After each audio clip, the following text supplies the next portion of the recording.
Hayop ka, Scarlett! Buti na lang hindi ka nagkaroon ng anak dahil wala kang kwentang ina! Wala kang kwentang tao! Tingnan mo nga yung nanay mo, nauulol na. Baka mamaya niyan mangagat na.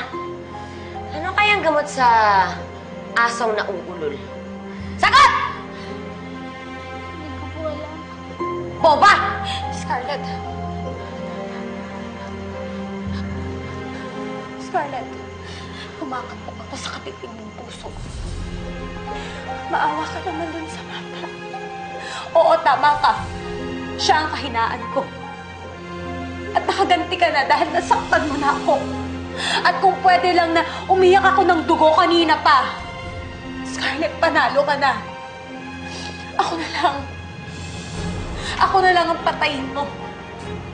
Di ba yun naman ang gusto mo? Di ba doon ka naman magiging masaya? Ako na lang. Patayin mo na ako ngayon! Ako na!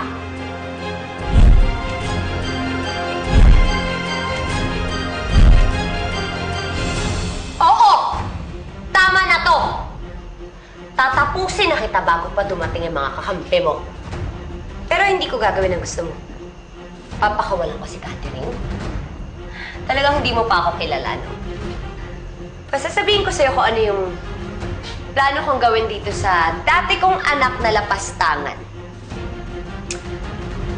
Hindi ko siya papatayin. Gagawin kong impyerno ang buhay ng batang to!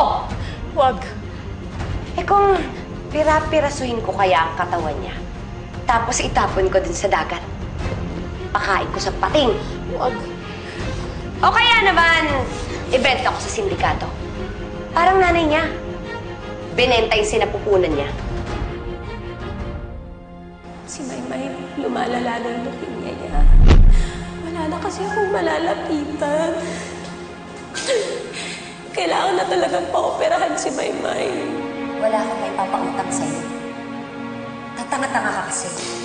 Kung sana nag-asawa ka din ng mayaman na kagaya ko, hindi sana hindi ka naghihirap ngayon. Wala nang tatamis sa ganti kong yun. Kaya ngayon, tatapusin na kita. Focus muna tayo sa'yo. Ikaw muna. Nay! Mamamatay ka na. Mamamatay ka na!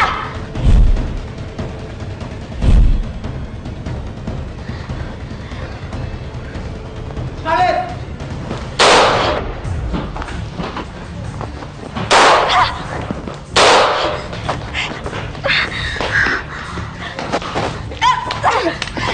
Walang hiya ka, Jonas!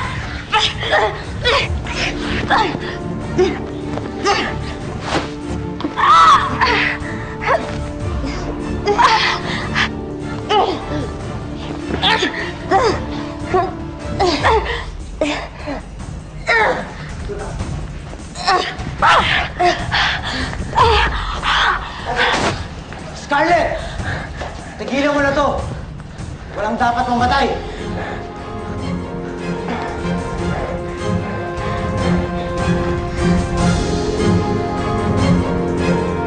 Ipaparamdam ko sa'yo ang sakit ng ginawa mo sa akin.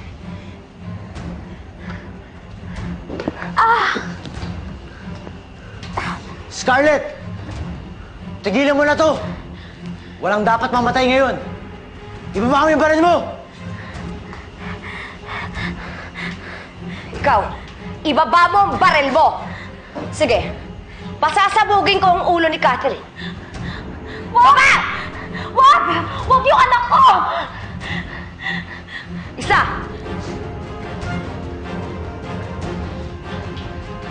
Dalawa!